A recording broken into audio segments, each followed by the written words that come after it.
My mother-in-law arranged a dinner at an exclusive restaurant, but when I arrived there was no seat reserved for me. She smirked. Maybe a budget place suits you better. I burst out laughing and asked the owner for a seat, because the owner was. The maitre d' barely gave me a glance before apologizing. I'm sorry, madam, but there's no reservation under your name. I blinked, taken aback. That's impossible. I was invited to dinner with my husband's family. They should all be here. He offered a courteous yet firm smile. I checked again. There's a reservation for 6 under Morgan Sinclair. Before I could respond, a crisp, familiar voice sliced through the murmurs. Oh, Claire! Morgan's tone dripped with amusement. I turned and saw my mother-in-law only a few feet away, clad in her signature designer outfit with her platinum blonde hair impeccably styled. Behind her sat my husband, Adam, stiff and silent, while his sisters, Charlotte and Emma, exchanged knowing smirks. A knot of dread tightened in my stomach, but I refused to show it. I don't understand, I replied calmly. Morgan's smile widened. Oh, sweetheart, I didn't think you'd actually show up. She chuckled as if my presence were a punchline. This is a family dinner. A venue like this is well a bit out of your league. Perhaps a modest eatery suits you better. Charlotte snickered over her wine glass while Emma averted her eyes, and Adam continued to clutch his fork in silence. I had known all along that Morgan had made it clear I never measured up. My background wasn't one of old money, I hadn't attended elite schools, and I wasn't born into privilege. From the moment Adam and I became engaged, she'd reminded me that I didn't belong. The subtle digs about my tastes, the occasions when I was conveniently left out, and the lavish gifts she reserved for Adam while offering me nothing but cold smiles. But tonight she had escalated everything. She had orchestrated this lavish dinner at one of the city's most exclusive restaurants, ensuring I would be left standing at the door like an unwelcome intruder, and she relished every moment of it. Instead of succumbing to humiliation, something inside me shifted. I offered a slow, deliberate smile that caused Morgan's expression to flicker ever so briefly. Without another word, I turned to the maitre d' and said in a smooth, confident tone, "Would you kindly fetch the owner?" Morgan scoffed. "Oh please, do you really believe the owner would come out just because you asked?" Meeting her gaze steadily, I replied, "Yes, because the owner of this restaurant knows me well. In just a few moments, you'll learn a lesson you'll never forget." A trace of doubt crossed her eyes, though her smirk did not waver. The air grew dense with anticipation until a deep, commanding voice interrupted. "Ciele." I looked up to see Daniel Lauren, the owner, approaching. In his early 50s with salt and pepper hair, a tailored suit, and an air of refined assurance, he embodied the very essence of success. Morgan's eyes widened as she noticed how warmly he regarded me, an attention that was entirely unexpected. "Daniel," I greeted with genuine warmth. He smiled. "It's been a while." His gaze flitted momentarily to Morgan, then to Adam and his sisters, before settling back on me. "What brings you here tonight?" he asked as I gestured towards the table where my in-laws sat. Their expressions shifted from amusement to uncertainty. "Apparently, I wasn't on the reservation," I said lightly, adding, "A slight oversight, wouldn't you agree?" Daniel's eyes darkened subtly as he caught the underlying tone. Then his smile softened. "That won't do."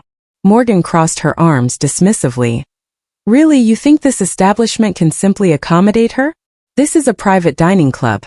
You don't just walk in and expect a table." Daniel's face remained impassive as he replied, "You're absolutely right, Mrs. Sinclair. However, Claire is not a walk-in, she's family." In an instant, the table fell silent. Charlotte nearly dropped her glass, Emma's eyes flickered between me and Daniel in disbelief, and Adam's grip on his silverware tightened, though he still said nothing. Morgan's disbelief was palpable. "Oh, this is rich. You must be mistaken. Claire is my son's wife and I assure you she has no connections," I interjected smoothly. "Daniel and I share a long history." Morgan's eyes narrowed. I leaned forward just enough for nearby tables to overhear. "Before I married Adam, I worked in fine dining and Daniel was my mentor." A stunned silence enveloped the table. Morgan opened her mouth to protest, but Daniel continued, "Claire isn't merely a former employee. She was one of my first protégés when she graduated culinary school. I taught her everything about hospitality and high-end service. She was among my finest students." Morgan's jaw tightened as reality settled in. Despite her relentless efforts to demean me, I possessed a past that undermined her entire charade. Still, I wasn't finished. I turned to the maitre d', still lingering at his podium. I trust Daniel's word is enough to secure a table? Instantly, the maitre d' straightened. Of course, Miss Claire. I'll have the staff arrange a table right away. Morgan's face flushed a deep red. This is absurd, she hissed under her breath. You expect special treatment just because you used to work for him? Daniel chuckled gently. No, she receives it because she earned it. The maitre d' signaled a waiter, who swiftly began setting a place at a table next to Adam. I mused quietly, oh look, seems there's plenty of room after all. Morgan's fingers balled into fists on the tablecloth. This is preposterous. I leaned in slightly, lowering my voice so only she could hear. What's truly absurd is that you believed you could humiliate me and get away with it. Morgan's nostrils flared. You're being overly dramatic. I shrugged softly. I'm simply here to enjoy dinner with my family. Isn't that what you always wanted? Before she could retort, Daniel placed a reassuring hand on my shoulder. I'll have the chef prepare something special for you, Claire. Morgan nearly choked. Something special? Daniel smiled. On the house, of course. Morgan seethed, but there was little she could do. Adam, though still silent, reached for his drink. In his eyes I caught a flicker of relief, or perhaps embarrassment or shame. I couldn't be sure, but I understood that this dinner was only just beginning, and Morgan Sinclair would soon regret underestimating me. A waiter then placed a freshly polished silver plate in front of me, followed by an artfully arranged amuse-bouche, a delicate masterpiece courtesy of Daniel. Morgan's expression hardened into pure, unfiltered rage. I murmured softly as I picked up my fork and sliced through the dish with practiced precision. This looks incredible. I took a bite, savoring not just the taste but the charged silence that enveloped the table. Charlotte and Emma exchanged wary glances, while Adam continued to fixate on his wine glass. Morgan, however, was not one to concede defeat gracefully. She took a measured sip of her wine, then set the glass down with a bit too much force. Well, she said, forcing a tight smile, I suppose it's only natural that someone like you would have connections in hospitality. I raised an eyebrow. Hospitality. With a dismissive wave, Morgan replied, You know, service work, waiting tables, kitchen jobs. Not exactly the professions we're accustomed to in this family. There it was, the unvarnished truth behind her entire scheme. It wasn't solely about excluding me from dinner. It was about publicly reminding me that in her eyes, I was merely a woman who clawed her way up from nothing. I took another sip of wine before answering. You speak as though that's a fault. Morgan's eyes flickered with annoyance, perhaps even a hint of surprise. It must have been quite an adjustment for you marrying into a family like ours, she continued lightly, though her words dripped with condescension. Adam remained mute, his eyes fixed somewhere in the distance. I searched his gaze, realizing that this wasn't just about his mother's cruelty. It was about his silence. I recalled every instance. The wedding when she deliberately omitted my family from the rehearsal dinner, Christmas when she presented me with a cookbook titled Simple Recipes for the Clueless Wife in front of everyone, and last summer's snide remark about how fortunate Adam was to have taken a chance on me. Each time Adam had let it slide, and I had convinced myself that it wasn't worth the conflict. But tonight was different. This was a calculated public humiliation, and Adam had allowed it to happen. Setting my wine glass down with deliberate care, I leaned forward, elbows resting on the table. Morgan, I said in an even tone, do you know the difference between you and me? She tilted her head. Curiosity mingled with disbelief in her eyes. I smiled softly. I built everything I have through hard work. A stunned silence fell over the table. Morgan's face hardened. Excuse me, I didn't quite catch that, she said sharply. You heard me, I reiterated, feeling Charlotte stiffen beside her, and Emma biting her lip to stifle a laugh. Morgan scoffed. Are you implying that I haven't worked for what I have? I let that question hang before continuing. I didn't marry into wealth. I didn't inherit status. I forged my career from the ground up. And yet, here we are, sitting in the same restaurant, sharing the same meal, and receiving equal respect from the owner. Morgan's fingers curled around her napkin until her knuckles turned white. Charlotte and Emma had ceased their furtive glances, and Adam looked as though he wished he could vanish beneath the table, perhaps for the first time since I met Morgan. In that moment I saw a flicker in her eyes, something she usually concealed so well. It wasn't anger, it was fear. Fear that her lifelong campaign to convince herself that I was inferior, that I was nothing more than a gold digger clinging to her son, was unraveling before everyone's eyes. I was not someone she could break. I casually picked up my fork again and cut into my dish. "Oh, and Morgan," I said, exhaling sharply with a touch of triumph, "you should be cautious about whom you look down upon." Spearing a bite of food, I added while chewing slowly, "After all, you never know who might end up above you." The tension at the table was palpable. Morgan, typically composed and authoritative, now sat with a stony expression, her grip on her wine glass so tight I half expected it to shatter. Adam seemed desperate to disappear into his seat, and Charlotte and Emma exchanged uncertain glances, as if wondering whether to step in. Meanwhile, I felt more certain than ever of my place. I saw it in the way Morgan's meticulously maintained facade of superiority cracked, if only for a moment. She wasn't accustomed to being challenged. She had built her power on others yielding to her, on their fear or excessive politeness, but I was no longer afraid. Taking a slow, measured breath, Morgan composed herself and set her glass down with a deliberate click. "I see," she finally said in a deceptively smooth voice. "I suppose I should commend you, Claire. You've managed to rise above your circumstances." I merely sipped my wine again, denying her the satisfaction of a response. "But explain yourself," she purred, her lips curving into a saccharine smile. "If you're so independent and self-made, why is it that my son is the one funding your lifestyle?" I paused. Charlotte let out a soft gasp, Emma shifted uncomfortably, and Adam visibly flinched. Morgan's smile sharpened as I felt every eye at the table fixed on me, waiting for a reaction. I set my glass down with deliberate slowness. "What exactly do you mean?" I asked, feigning perplexity. Leaning forward, Morgan dropped her voice to a mockingly husky whisper. "Darling, it's quite simple. My son is the reason you can maintain that delightful little boutique career. You don't really need to work, you merely pretend to have a vocation." "How charming." She tilted her head, her smug expression returning. "You prattle about self-sufficiency. Yet by the end of the day, you're nothing more than someone my son supports."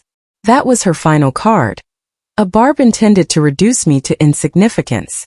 I let her words settle as I noted Adam's continued refusal to meet my eyes while his sisters held their breath, expecting me to crumble. Then, to everyone's surprise, I laughed. A full, genuine laugh, not a mere embarrassed chuckle. Morgan's smirk faltered. "Is something amusing?" she demanded. I replaced my napkin on the table, still chuckling. "I've just realized how completely out of touch you are, Morgan." Narrowing her eyes, she snapped, "Excuse me." I gestured toward Adam, my tone calm and measured. "You believe he's on my side, don't you?" I asked, arching a brow. "That's adorable," Morgan replied with a sneer. Charlotte choked audibly. Emma's lips parted in shock, and Adam turned ashen. Morgan's smile evaporated. "What exactly are you saying?" I sighed, almost pitying her.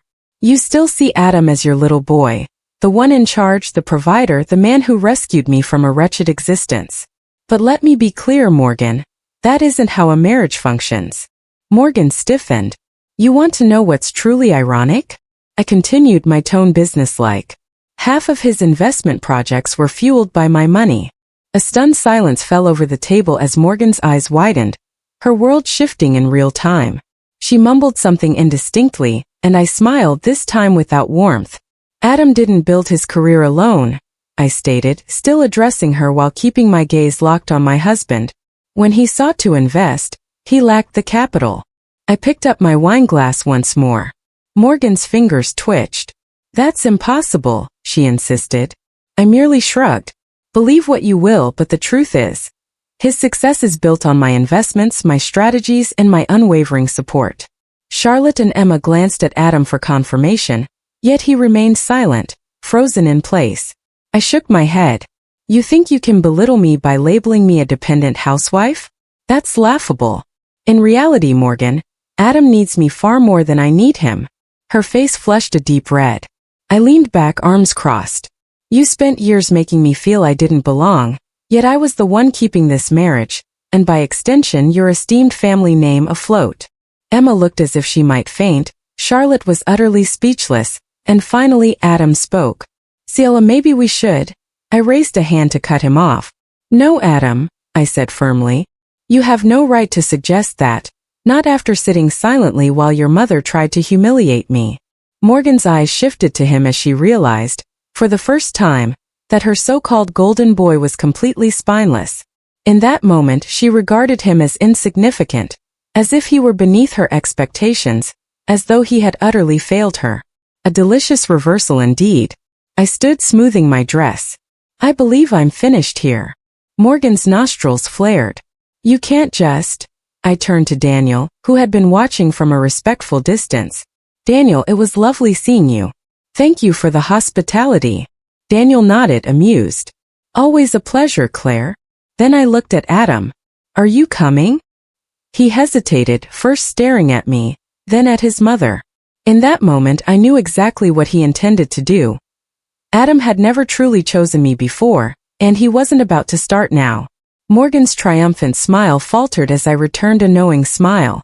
What she didn't realize was that I had already made my choice too. Soon she would regret ever trying to put me in my place, for I was about to show both her and Adam just how powerful I could be. Adam didn't follow me. I hadn't expected him to. A moment of reckoning stepping outside, the cool night air caressed my skin, though I hardly felt its chill. My mind was razor-sharp, clear as day. That dinner had served as a long overdue wake-up call. A moment of truth, years in the making. Now it was time to act. I pulled out my phone, my fingers steady as I typed. Let's move forward. Initiate the process first thing tomorrow. Within seconds a response appeared. Attorney. Understood. The first draft of the divorce settlement will be ready by noon. I exhaled slowly, staring at the screen. The word divorce didn't scare me. What frightened me was how long I had denied the truth, that Adam had never really been on my side, that I had been isolated in my own marriage for years. But no more. Tonight had provided the final push, and Morgan remained blissfully unaware of how completely I was about to upend the life she had fought so hard to control. Gathering evidence, I arrived home ahead of Adam, granting me just enough time to do what needed to be done. I headed straight for the home office, the very space Adam used for his investments, and opened the safe. His passcode, one he had never bothered to change, proved to be his downfall. Inside lay all the financial documents. Bank statements, investment portfolios, business agreements, and the one document that most interested me, the contract linking his most profitable venture to my initial funding. I took it out and scanned its familiar legal jargon. This document was the financial backbone of his entire empire. While Morgan fancied her son as the family's entrepreneurial genius, without me he was nothing. I quickly snapped a photo of the contract and returned it to its exact place. There was no need to remove it when I already possessed what I required. The final confrontation next, I moved to the bedroom, retrieved a suitcase and began packing, not in anger nor in haste but with absolute clarity. This wasn't an impulsive decision. It was a calculated departure. By the time Adam walked through the front door, I was seated on the couch, suitcase at my side, waiting. He paused in the doorway, staring at me as if unsure whether he'd entered the correct home. I tilted my head, silently noting his tardiness. His eyes flickered to the suitcase and his breath caught. "What are you doing?" he finally managed. I rose calmly, leaving him momentarily speechless. "You made your choice, Adam," I said smoothly. "Back at the restaurant, when your mother humiliated me and you sat there silently." His jaw tensed. "I was trying to keep the peace," I continued. "But your mother orchestrated that dinner to disgrace me. She deliberately left me off the reservation, insulted me, and tried to make me feel unwanted." I stepped closer, watching him visibly shrink under my unwavering gaze. "And you let it happen just like you always do." He rubbed the back of his neck, clearly flustered. "It's complicated, Claire. You know how she is." I exhaled sharply. "No, Adam, it's simple, you're weak." His eyes met mine, wide with offense, yet the truth remained undeniable. "You've allowed your mother to dictate our entire marriage," I declared. I had been patient with him, granting chance after chance, But tonight revealed his true nature. Adam swallowed hard, attempting to protest. Can we just talk about this? I sighed. That's the problem, Adam. There's nothing left to discuss. I picked up my suitcase and brushed past him toward the door. Just then he said, I'll fight you on this. I turned and his face darkened as I continued. If you think you can walk away from this marriage with half of everything, you're mistaken. I paused briefly, then added softly, Oh, Adam, you really should read your own contracts more carefully. Confusion flickered across his face. You wouldn't even have half of what you claim if it weren't for me, I asserted. You built your investments using my money, and now I have all the paperwork to prove it. His face drained of color. I stepped even closer, lowering my voice. I let you borrow my money, Adam. I allowed you to build something with it, but now I want it all back. Adam staggered back, the full weight of reality crashing over him. He had assumed he could intimidate me, unaware of who he was truly dealing with. Frozen in the doorway, his face turned ashen and his jaw clenched. He realized that I wasn't merely leaving. I was reclaiming everything he thought he controlled.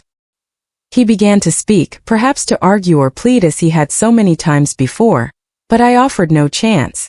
I'll be staying at the penthouse, I declared, adjusting the strap of my bag over my shoulder. His brows furrowed. What penthouse? He stammered. I smiled slightly. Oh, Adam, the one you think is yours. I watched as his confusion transformed into horror. The downtown penthouse? He asked, voice unsteady. The very one I purchased under my name. Yes, I replied coolly. My lawyer reviewed the ownership documents earlier today. It was never yours, Adam. His nostrils flared. You wouldn't dare, he exclaimed. I already did, I countered, reaching into my bag and producing an envelope, which I tossed onto the counter. He hesitated before opening it, his eyes scanning the legal text as his hands trembled. He swallowed hard while reading. You own 51% of my investment firm. I nodded. Correct. His breathing turned shallow. That's impossible, he muttered. I simply shrugged. Not really, I was the initial investor. I never transferred ownership to you. You assumed I did because frankly, you never bothered to read the contracts. I watched as panic overtook his features, his mind undoubtedly reeling at how he had let this happen. CLA, he said, voice tight. You can't just take this from me. I smiled. I'm not taking anything. I already own it. He staggered back, gripping the counter. This was the man who had allowed his mother to humiliate me, who had sat in cowardly silence while she stripped away my dignity. Now he was the one rendered powerless. I don't understand, he muttered. Why are you doing this? And for the first time in years I felt utterly unmistakably free. Because Adam, I replied. I finally recognized my own worth. With that, I turned and walked out of the house for the last time. A new beginning a month later. I sat in the penthouse with my legs crossed and a glass of champagne in hand. Across from me, my attorney smiled as she slid the finalized divorce papers toward me. It's official, you're free, she announced. I exhaled slowly, running my fingers over the thick document. Free. The past few weeks had been a whirlwind. The legal battle was short and brutal. Adam had tried to resist, storming into meetings, demanding better terms, even threatening court. But the moment my lawyers presented the documents proving I was the true majority shareholder in his firm, his arrogance crumbled. Morgan had attempted to intervene, calling me furiously and accusing me of being a gold-digging snake. I simply replied, if you had raised him any better, this wouldn't have happened, and promptly blocked her number. Morgan Sinclair was no longer my problem. I raised the champagne glass to my lips, savoring the moment. Then, as if fate had one last twist in store, my phone buzzed. A message from Adam. Can we talk? I smirked, set the glass down and typed back. About what? Then came his reply. I don't know what to do. I exhaled and shook my head. It was tragic, really. For years I had waited for Adam to become the man I believed I married. For him to stand up to his mother and fight for me as I had fought for him. But now I saw him exactly as he was. A man who had spent his life hiding behind the strength of others, too feeble to create something on his own. The irony was that he needed me now more than ever, yet I no longer needed him at all. I sent one final message. That's not my problem anymore. and then blocked his number. For the first time in my life, I was choosing myself, and that was the most empowering decision I had ever made.